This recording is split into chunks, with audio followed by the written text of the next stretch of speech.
investment and enough resources, enough funding for adolescent HIV and adolescent health in general. But I think one of the key questions we need to ask ourselves is, how have we utilized what we have had? And has every dollar counted, in the way that it should, in achieving the aims and the targets that we have? I have I got this from Lou et al. On an analysis which shows that close to 2.2% of the overall development assistance for health has been on adolescent health. Now you compare that to the burden that adolescent health contributes to global disability adjusted life years. I think there is, of course, a disparity, but I don't think we can gloss as well over the fact that a lot of investment has been made into the millions and the hundreds of millions of dollars. And moving forward into the next decade, we must, ask ourselves, the tough questions. Has every dollar counted? Have we been efficient in the way that we direct resources and in the way that, these investments can, be used towards evidence-based productive interventions? I think this is really key as well as a lesson. On the third slide, next slide, another lesson is on how things have changed as well. I mentioned 40 years of AIDS, but it just seems like the more things change, the more they remain the same. And it seems like we're still attached to the vestiges of the past. Same old terminologies. We talk about disclosure. Sometimes it's good to look at the etymology of how we came about certain terms. Disclosure. It feels like you're revealing the secret. You're revealing something something huge and something big. Today it's not the case. Maybe at the start of the epidemic, it was such a big thing that you have to feel like you're disclosing something. But now, how do we shift from certain terminologies and certain terms of the past and make them reflective of today and how we are living today? And it's the same old stigma and discrimination, inequalities and inequities, and really terrible laws and policies that limit, that criminalize and disempower young people. Next slide. And finally, on our lessons is of course an over-reliance on health facilities. I used to be a health worker, and I know the burden that health workers face. Countless registers, countless books that they have to fill alongside attending to patients. And we know that health workers, of course, having contributed so much to the HIV response, they face enormous pressure to get those books and those targets right. But we need to get the people right. We need to get young people right. We need to engage and make sure that we set our targets on young people and putting young people and communities at the center rather than the systems themselves.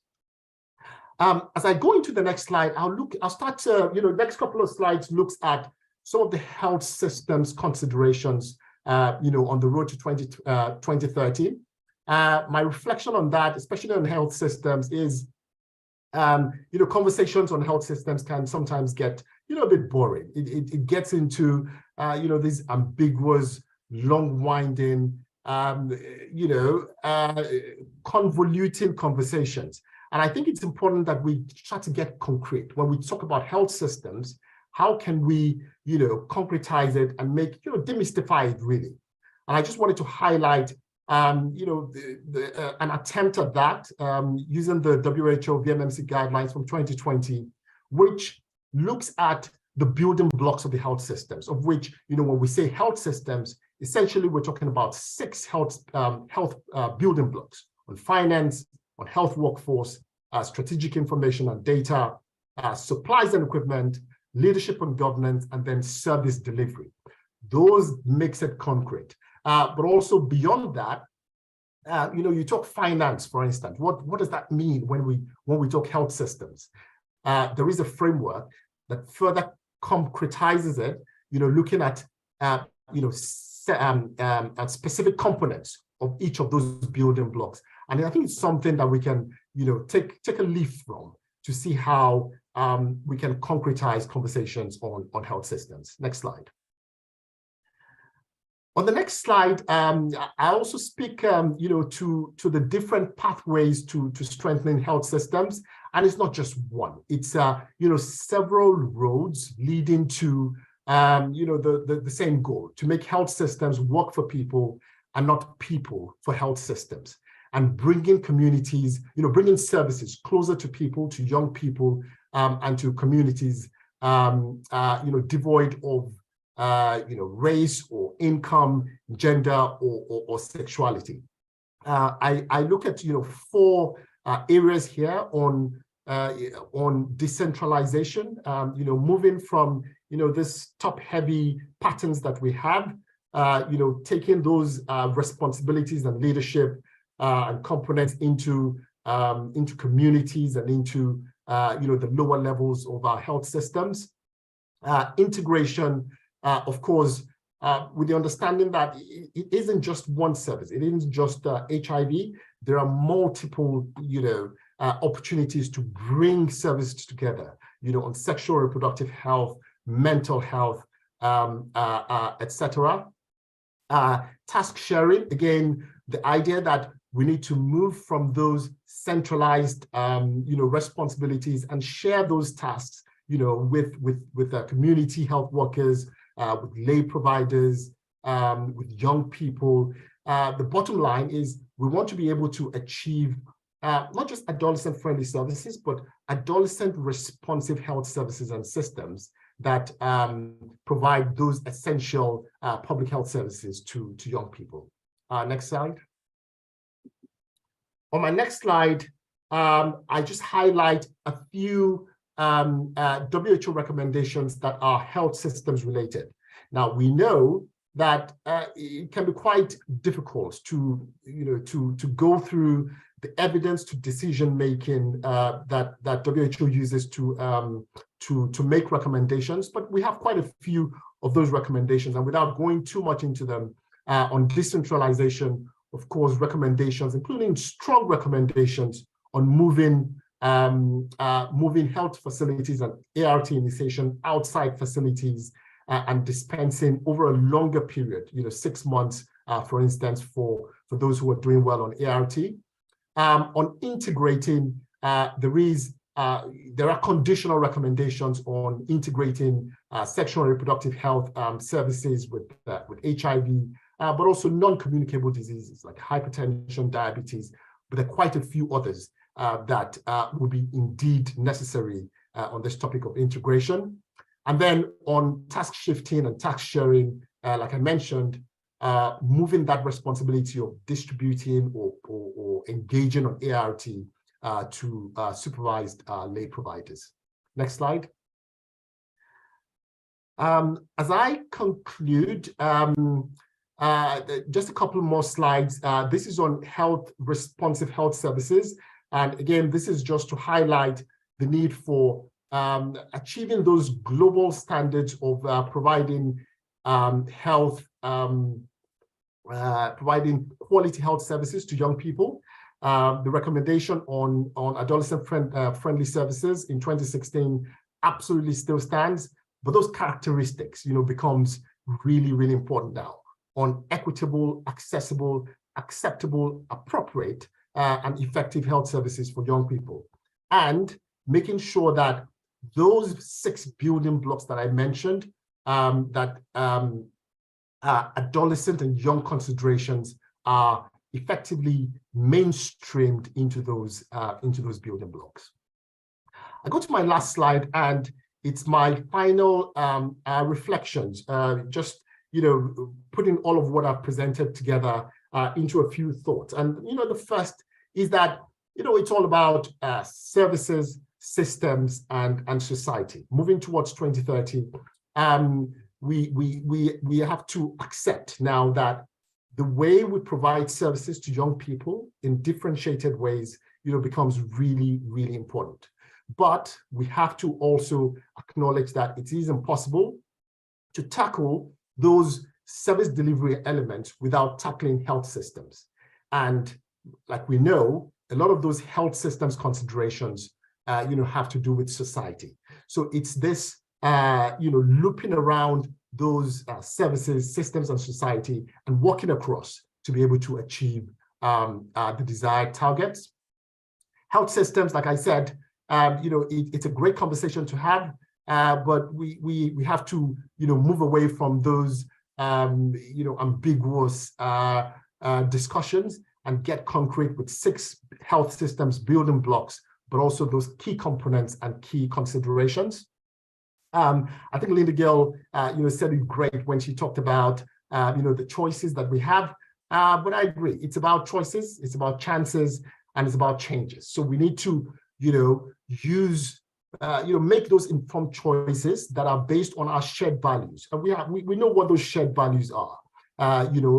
Making sure that, we provide services that are non-discriminatory and that opens the passage and the vista for young people, irrespective of, what choices there are, but irrespective as well of, the irrespective of income, irrespective of who they choose to love or who they choose or who they are. Really, I think that those are really, really important as we move forward, and we need to take that opportunity and the chances so that we make the necessary, the much needed changes. 2030 is upon us, and as we move forward into that next decade, it's important that we move away from this mentality of progress. Not anymore should we begin to talk about, okay, we've made progress. That is not what we need now. To get to those targets in 2030, we're going to need to go beyond progress. It's going to be, milestone reaching, landmark attaining watersheds with breakthroughs and turning points. We need to move the needle, really quickly and as effectively as we can. And then finally, is just to say that we have a lot riding on this, and we have a lot of resources and people that we can count on. So we need to just have those honest conversations, sometimes uncomfortable. We need to keep the faith in what we know and what we don't, what we have and what we don't, and we need to begin to faithfully come together, bring back that mojo and excitement to work together towards what is a very, very important goal. And I'm sure putting all of those different elements together, working with people irrespective of race, of income, sexual orientation, we would be able absolutely to use the best of us to achieve these great goals and targets in 2030. So I'm going to just stop there and hand over to Judith. Thank you very much, Dr. Wole, for yet another great presentation. Folks, I hope you're getting excited with these discussions and you're putting your chats and comments in the Q&A box. And again, Dr. Wole takes us back to remind us of what we have achieved, challenging what we think, may be great achievement, having a lot of options in the prevention toolbox, but have we underachieved? Asking about the question on, has every dollar counted? Often we talk about we need more funding, but for the funding we have had, be it from governments or from other agencies, has every dollar counted? And challenging old terminologies, and perhaps it's time to rethink those terminologies and make them, more current. I like the thought, what you raise around making health systems work for people and not people for health systems. I think that is very key. And you wind up by talking about services, systems, and societies, and these three work together. It's very important to remember. And you close by challenging the team here, to no longer focus on progress, but looking at milestones reached, having landmark attaining watersheds and you know, and having breakthroughs even as we implement. So really great thoughts there. Thank you very much, Wole, and I'm looking forward to discussions from the audience even as we continue. So folks, I want to now introduce our next great speaker. Brace yourselves, yet another great speaker. Our next speaker is Professor Philippa Musoke. Professor Musoke has been involved in HIV research for the last 25 years and more, based at the Muju Research Center in Kampala, Uganda. She has participated in various pediatric ARV studies, including perinatal HIV infections, clinical trials, and her area of interest includes PMTCT, pediatric treatment, and also TB management. So Professor Musoke is going to talk to us about a very interesting topic. She will be looking at the HIV treatment, looking at treatment optimization journey, where we are today and what lies in the future, you know, or is it near future or far future? And we'll have a lot of discussion after that. So welcome, Professor Musoke.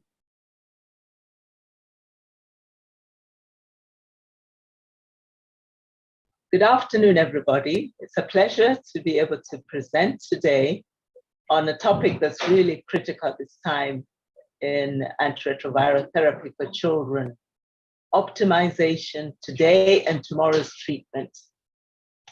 The outline of the presentation will include current antiretroviral treatment guidelines, the new antiretroviral treatment drugs, including long-acting injectables, some of the more recent studies in children and adolescents, and future strategies for ART optimization. Currently, there are 2.73 million children living with HIV, and 1.7 million of these children are below 0 to 14 years of age. 52% are on antiretroviral therapy, compared to adults where over 75% are on antiretroviral therapy. The majority of these children are in Sub-Saharan Africa. I'll start out by looking at the guidelines in the different regions. WHO, World Health Organization, has guidelines which are used in most resource-limited settings. And the recommendation is to use dolutegravir, tenofovir, and lamivudine as a fixed dose combination. The Department of Health and Human Services in the Americas, bictegravir, tenofovir, and FTC, dolutegravir, abacavir, and 3TC. And so there are multiple options that are recommended as first line.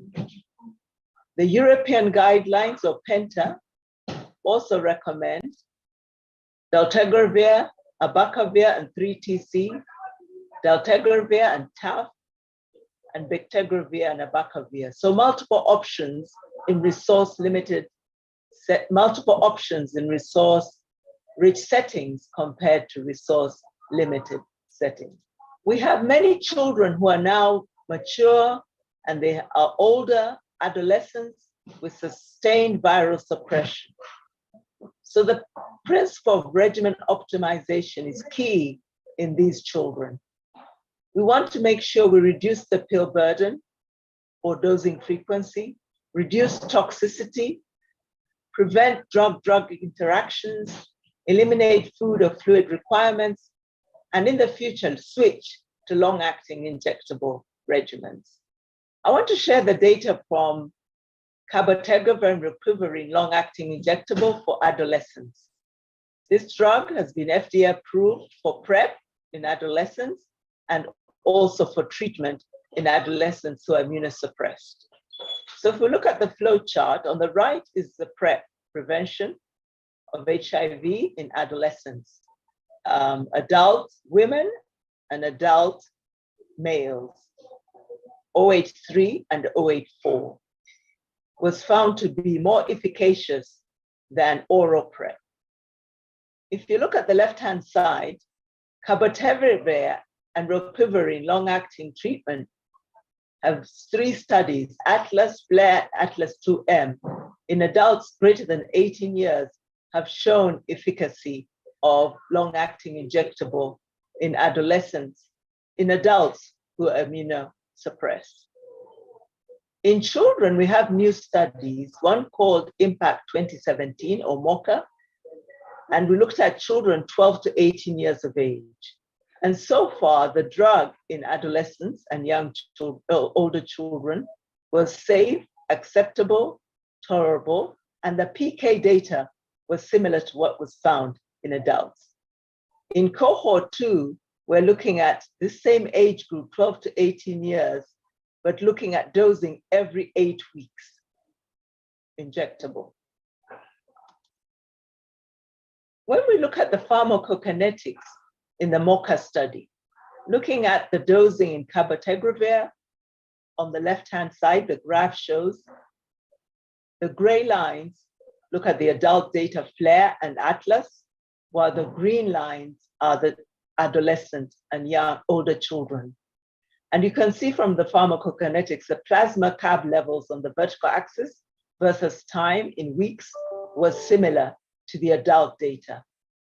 When you look at rilpivirine on the right-hand side, the graph shows the plasma rilpivirine levels in red in the MOCA study, which was the children 12 to 18 years, compared to the adult data, FLAIR and ATLAS, was similar. So IM administration of cabotegravir, long-acting injectable, and rilpivirine in adolescents achieved the target concentrations comparable to those in adults.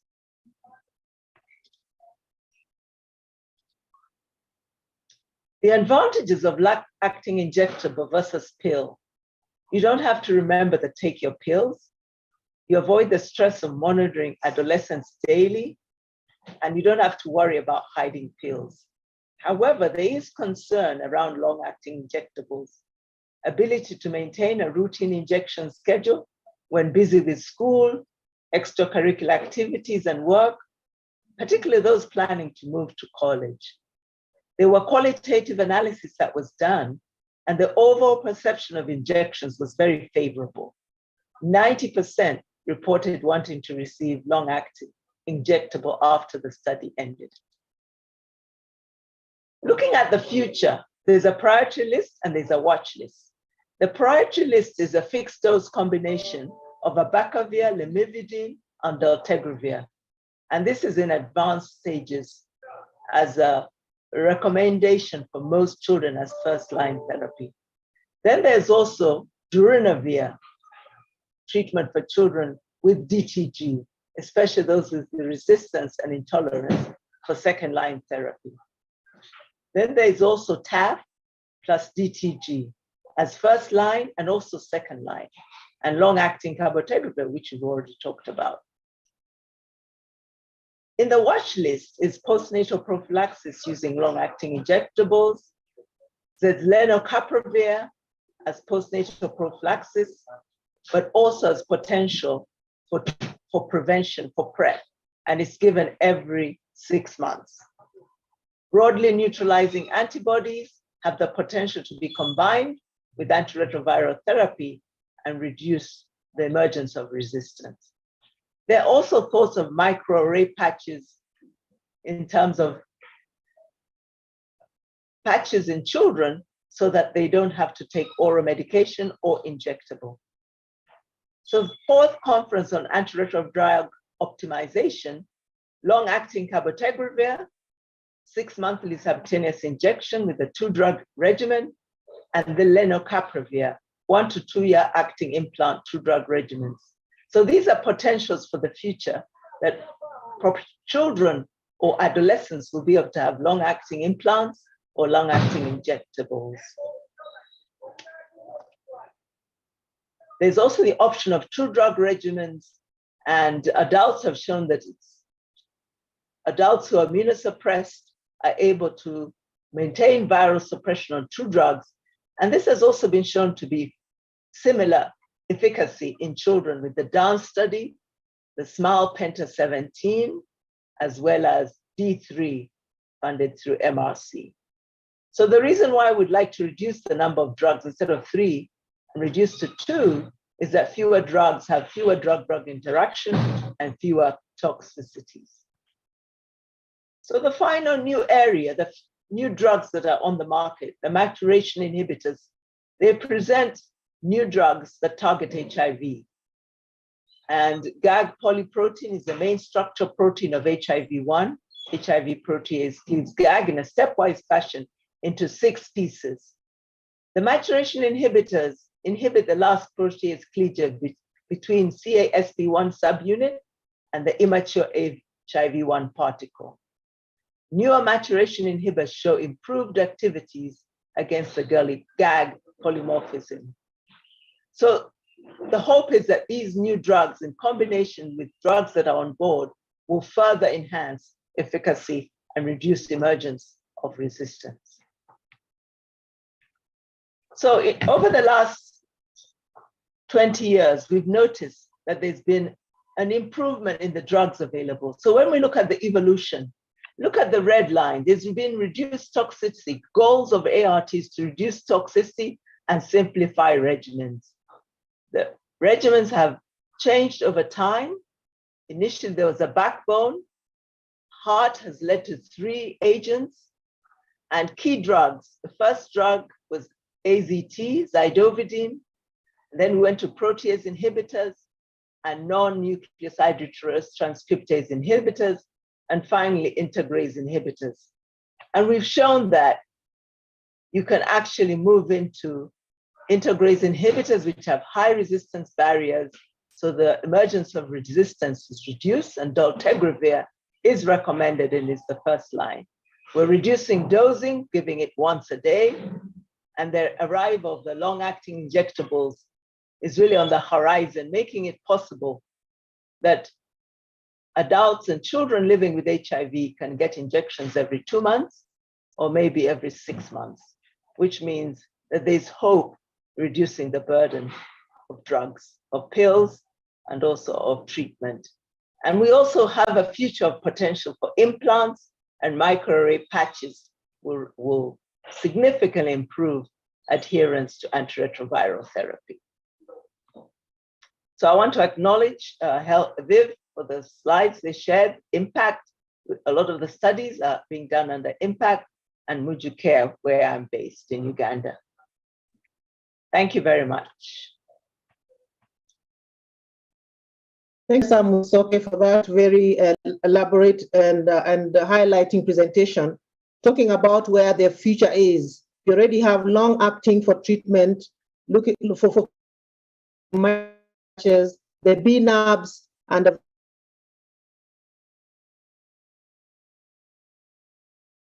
presentation. Please stay on. Once we have the last presentation, we'll have time for answers to a few of the discussions. So our next presenter is Dr. Teresa Beatriz. I hope, Doc, I said your name right. So Dr. Beatriz is a pediatrician in Mozambique. She's the Senior Technical Advisor for Pediatrics and Adolescent HIV Care at the National Program in Mozambique.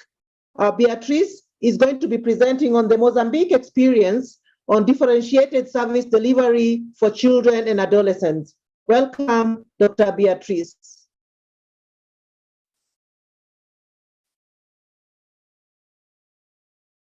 Good afternoon, everyone. My name is Beatriz Simeon. I'm going to present our experience in Mozambique about the differentiated service delivery for children and adolescents in context of the COVID-19. I'm working as a pediatrician in the STI national program in the Ministry of Health in Mozambique. This is the outline of my presentation, and going straight to the background, to say that Mozambique was faced since 2017 for political military conflicts in Cabo Delgado. Cabo Delgado is a province in the north region of the country. And until now, we are facing this conflict. In this year, the conflict extended to Nampula, another province. During this period, the 44 health facility was closed, and bringing a lot of internal displaced person within the province in Cabo Delgado and to another provinces in Nampula in Cabo Delgado. Other issues was the cyclone Idai and Kenneth, and in 2020 was emerging the pandemic of the COVID-19, because for us it's difficult to separate the impact of the COVID-19 to another emergence conflicts. All of this motivated to an important change in the health service delivery. We need to standardize the offer of services that allow continuity of treatment, respecting minimal of the quality standards, and ensuring the healthcare in the community level. Looking the impact of the military conflicts in Cabo Delgado, which was a province that was under the conflict military, you can see that all indicators, the trends of all indicators was to decrease since 2017 until 2020, when was the emerging of the COVID-19 pandemic. But in another way, looking at the national level, the impact of all indicators, the impact of COVID-19 in all indicators, we can see that all indicators decreased in 2020 after the COVID-19 emerging. All intervention adjustment of the internal guidelines we did was completed by the annual contingency plan that the government approved in 2021. The aim of this contingency plan was to ensure continuity of minimal HIV services in the emergency context, including all of these that I show. And it was looking at the clinical and psychosocial appointment, dispensing of antiretroviral drugs, prophylaxis and the medicines for different contexts of the patient, and laboratory monitoring. Specific for differentiated service models in the emergency context. In the health facility, we implemented basically for children under 2 years, family approach and one-stop treatment in IRT services. Because these kids, we don't we couldn't give a multi-month dispensing. We started multi-month dispensing up than 2 years until 9. In this age, we prioritize 3 months dispensing.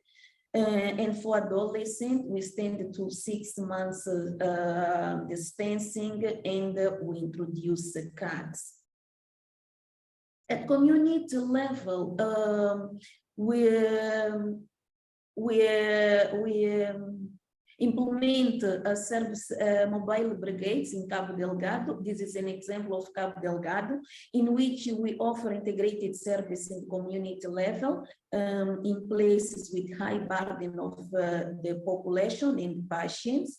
In this package, we include HIV testing, PCR testing using point of care machines, and natal care, excused infant attendance, including postnatal prophylaxis.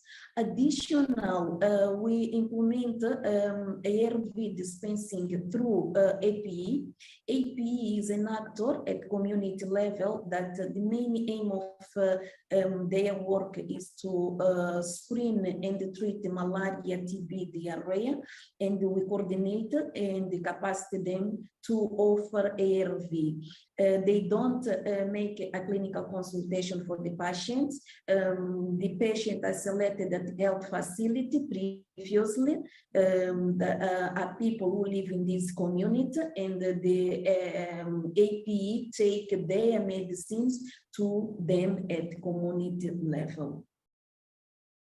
Other intervention that we did was the patient booklet. This is because after this all emergent situation, we have a lot of internal displaced person, and this movement of the patients difficult for us to record their clinical intervention in the patient file. That's why we decided to develop this booklet that we give the patient, and then they have to bring in all contacts with the health facility, and the provider can register recording this booklet the small information, basically information about the ARV. As you can see, the second page, the second box here show the patient identification. The third box show the summary of ARV intervention,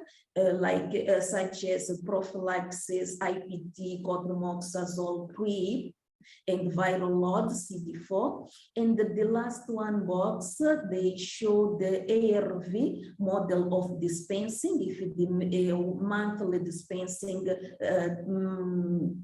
3 months or 6 months dispensing.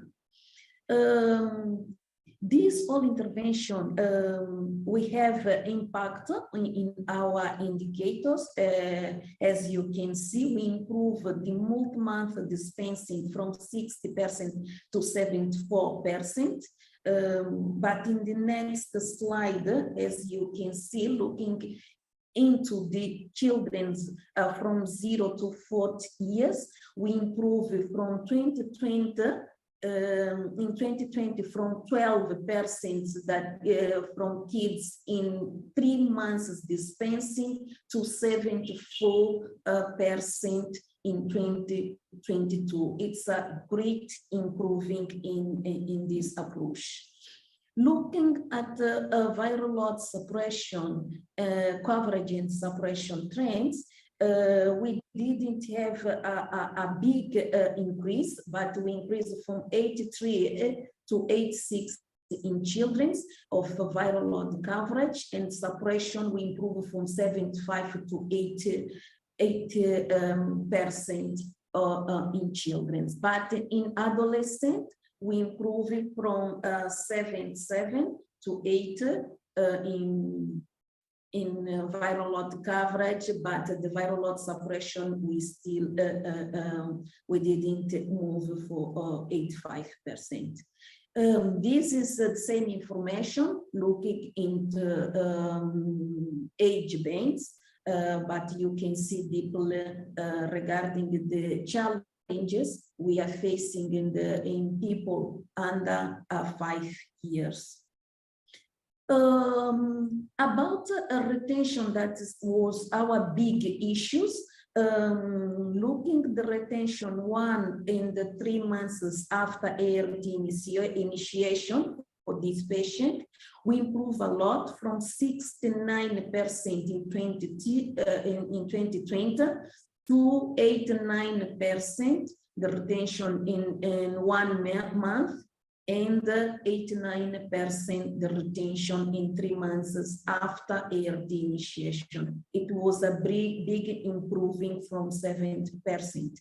And the trends of loss to follow-up, you can see that we decreased for 6% of patients lose to 3%. We recover using this booklet for the patients. Which challenges we faced with these implementations? First of all, inability to predict the next COVID-19 waves, some natural disasters, and military conflicts on time. The implement of COVID-19 preventive measures in the context of our health facility. As you know, we don't have running water in some health facilities. We have a long line of patients. It's difficult to isolate patients. And the other issue is to inability to disinfect the chairs, tables, before the next patient came in. There was a big challenge that we had. Health system infrastructures, information systems, supply chain, resilience to disasters, and to ensure the availability of all medicines and commodities in time at health facility.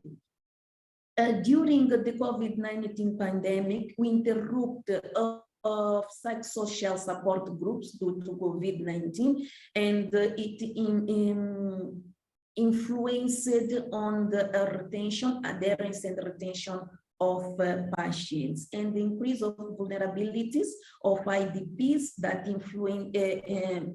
influenced on the adherence of the patients and continuity of the treatment. Lessons learned. We learned with this implementation that we can operationalize of the new model, differentiated model of services package that brings the procedures to offer HIV service in the emergency context.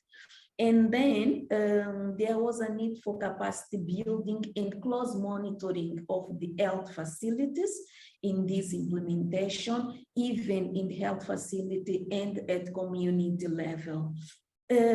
Some approaches implemented during the period of the COVID-19 became normative even after the COVID-19.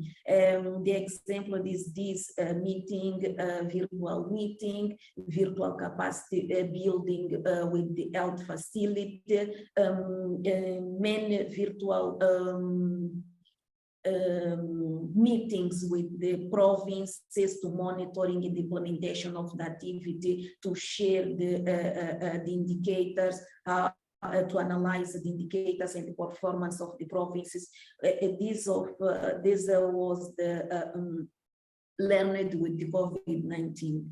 And the other lesson is that beside mentor mothers and mentor adolescents, we need to involve the community in this response. During this period, we use the community to share the information, to prepare the mobile brigades, to create demand for the patients to come to the location that we implemented the brigade mobiles, and all of this, the community was deeply involved on this activity.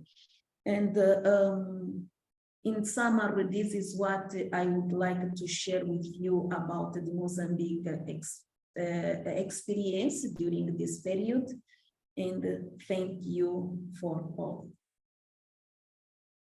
Thank you very much, Dr. Beatrice, for a wonderful presentation highlighting the experience in Mozambique and what they have done in terms of COVID and differentiated services. So folks, we are almost at time. We are going to ask you to give us another 15 minutes so that we end at half past the hour. So we have very many questions and our panelists have been doing a great job responding to them. However, we have one question for each panelist so that we can move forward with some of the very interesting questions. So I'm going to start with you, Professor Linda Gale Baker. There's a very interesting question here around considering that treatment is prevention, and there are also escalating costs for treatment. So there was a bit of worry in terms of, given the shortage of drug supplies, what would you advise the frontline healthcare workers to do when they have drugs, but they have to consider treatment as well as prevention? And maybe you can also talk to the issue around injectable PrEP vis-a-vis oral PrEP as you respond. And also, can we use oral PrEP for IV as well as IM? So maybe you can just speak to those briefly, Professor Very Baker. good.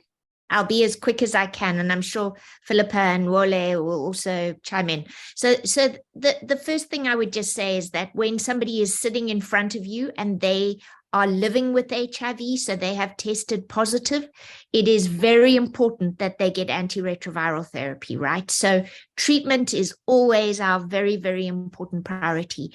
And without doubt, you know, we need to find those individuals who are living with HIV, who either know or don't know their status, and get them onto antiretrovirals. We know now today we can start the same day, and we don't need to, wait for treatment. So that is absolutely key. But I think we should all be advocating across the board that prevention is as important as treatment. So, you know, we want to see the value of treatment in individuals by ensuring that they become undetectable. If their viral load is undetectable, we know they cannot transmit the virus. So that is an important prevention tool. But we also need to bring other kinds of prevention into our treatment, into our clinics, into our communities. So that needs advocacy. And I think what I was trying to make the case is that, you know, we want our policymakers no longer to think about prevention or treatment. We have to do both if we are going to bring this epidemic under control. So that really is, so it's advocacy at the level of policymakers. We should also all take a stand against stockouts, right? No more stockouts on this continent. And that needs all of us to shout loudly about that. What about injectable PrEP versus oral PrEP? It is coming to you where you are. We're looking to see how much it's going to cost. It's in front of our regulators on the continent at the moment. It's been approved for PrEP in Australia, in the US, and in Zimbabwe. Yay, Zimbabwe so far, but we're hoping other countries will too soon.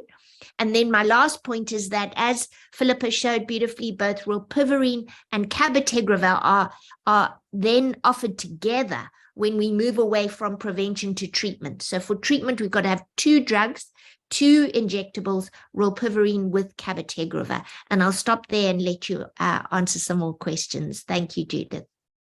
Thank you, Professor Linda Gale Baker. So we are going to go to the next question for you, Wole. And as you know, this audience is really healthcare worker heavy. And so the next is really from a healthcare worker. Speaking to what you talked about, we know data is the current currency, yes, but also we need to offer services and not focus on the registers, like you said. So there's a question around how can healthcare workers balance this, you know, so give services, but also give good data. And as you know, us implementing partners are always hammering on, you know, people having good data. So maybe speak briefly to that on the question, but also around the road to 2030. What would be your top 3 advice for our healthcare workers today on what they can focus on? Dr. Wole? Thanks, Judith. And I think all very, brilliant questions. So, I mean, on data, I think we all can agree that data is really, really important. We wouldn't be where we are today without, you know, having the data that we need to be able to improve, you know, quality, but also, you know, access and focus on priorities. So that data is always very important. My point is that whilst data is important, it cannot be more important than the client. While it is of priority, it cannot be of more priority than clients. Now, that slide actually came from my reflections on, at the time that I went to a health facility, and, I saw health workers, you could have up to, 10, 15 even registers, and you're filling those registers while a client, is waiting. So that is a situation where, we cannot put the cart before the horse, and that's what they say. We have to make sure that they are in the right order, and there can be definitely space to give client-centered, passionate care that puts young people right at the front before we then go into the very important elements of getting data and the registers as well. And to do that, we just have to, speak, honestly. Like I said, we need to have those honest conversations with donors, with program managers, with young communities as well, as we try to, have this really critical balance. On priorities, I would say, task sharing is a really important one. I think sometimes we just have this idea that we can, make certain decisions without critical stakeholders. So if you're sharing tasks, if you're moving tasks away from people, you have to have that conversation.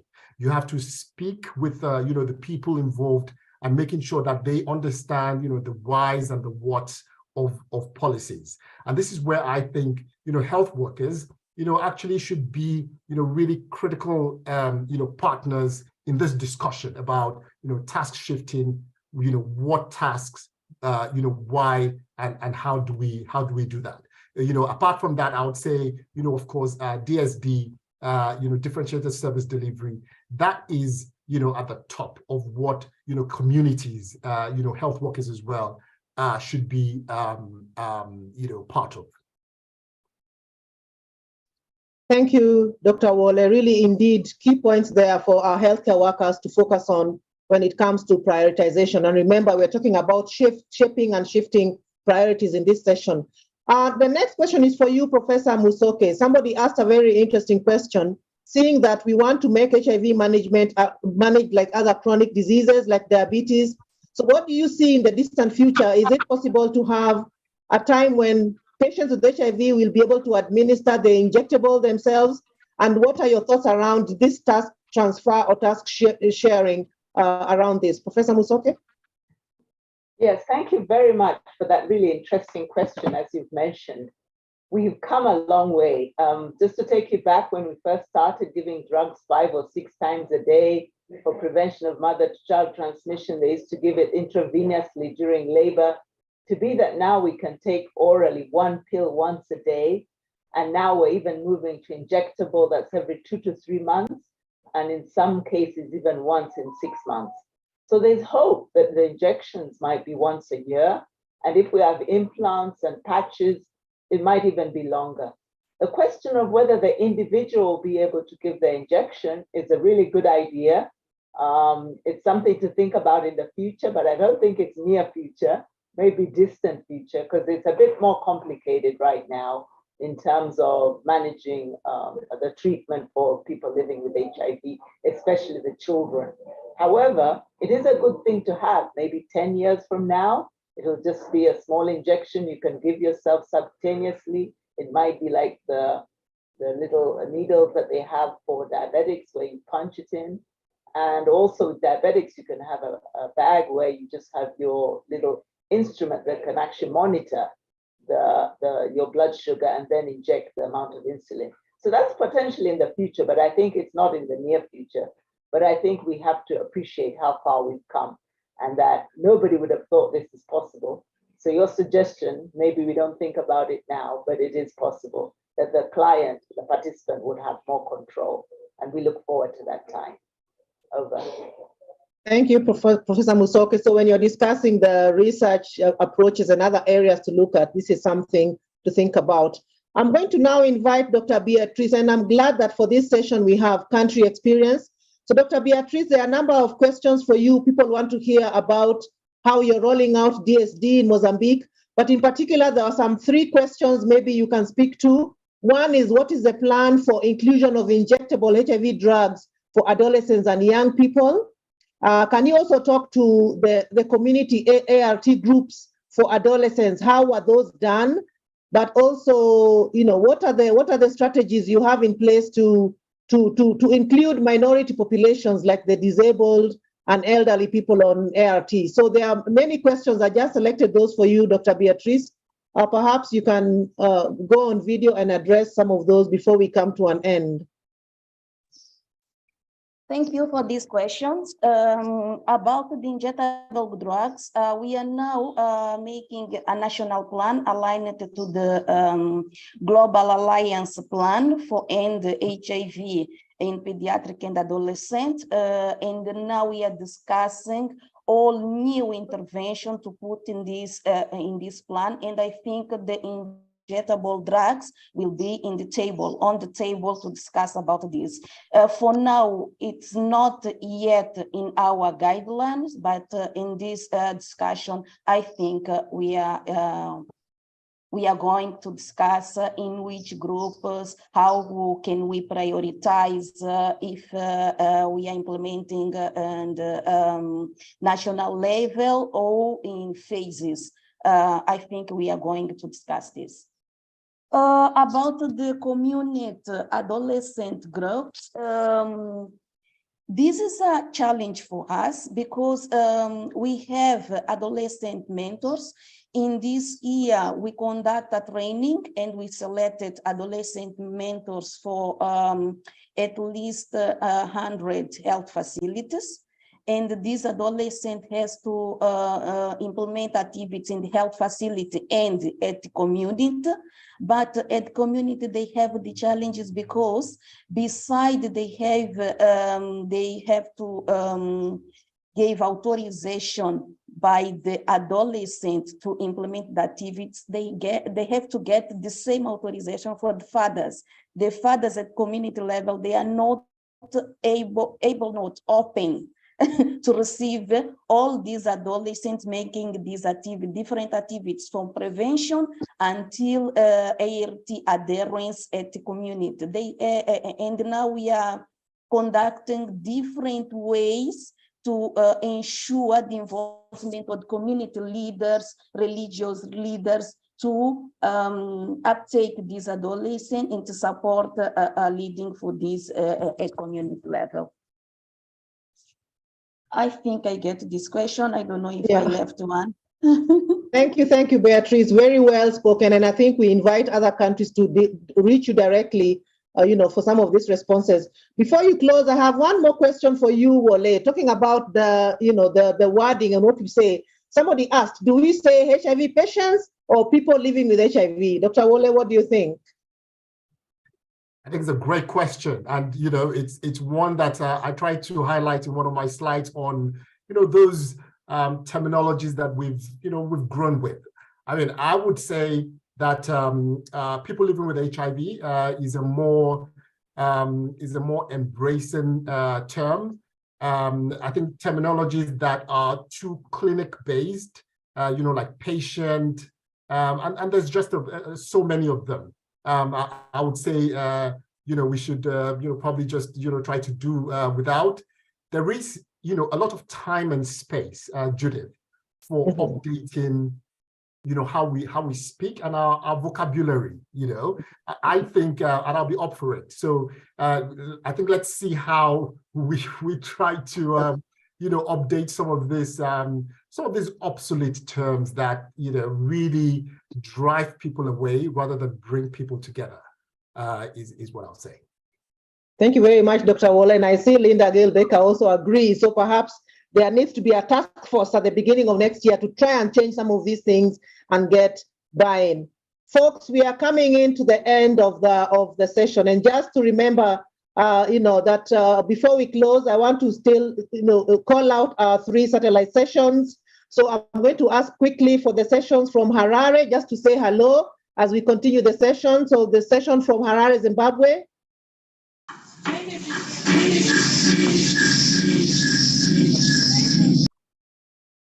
There you go. Yay. We see you, Team Harare in Zim. Nice. Wonderful. Oh, I love this.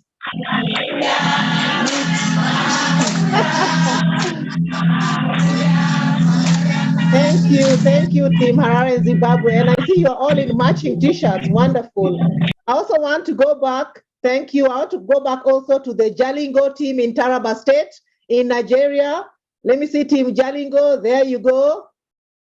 I see just one person. What about the rest? You're muted, Team Jalingo. I like this because I've been to Jalingo in Taraba, a wonderful state. I see them on the screen. Can IT focus on them? Thank you. Nice to see you, Team Jalingo. And once more, the team in Zambia, the Pride in Zambia, we appreciate you. I think we saw you earlier.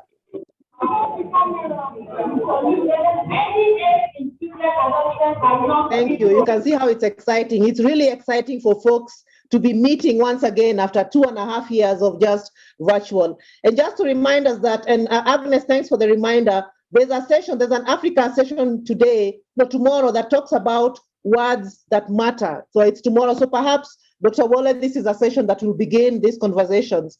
So folks, we are at time.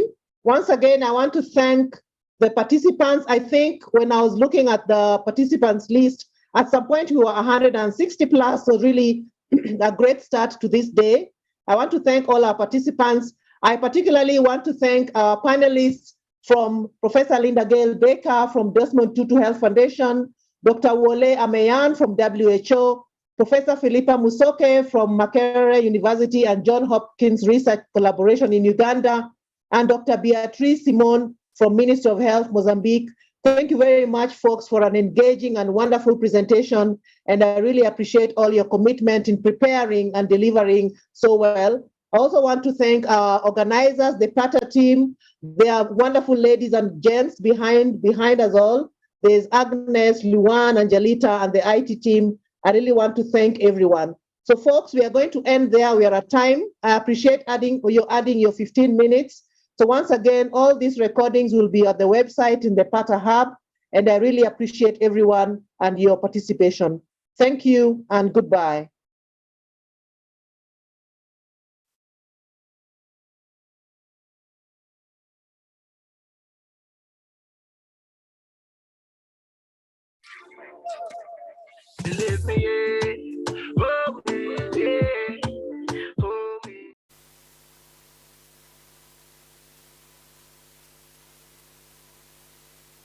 That has been very good, and we have been having experts from World Health Organization. Linda Gale Baker was one of the presidents of IAS, and it is at this time that I inform you that IAS, the International Aid Society Conference on Science, it has released openings, so you guys can apply if you're interested.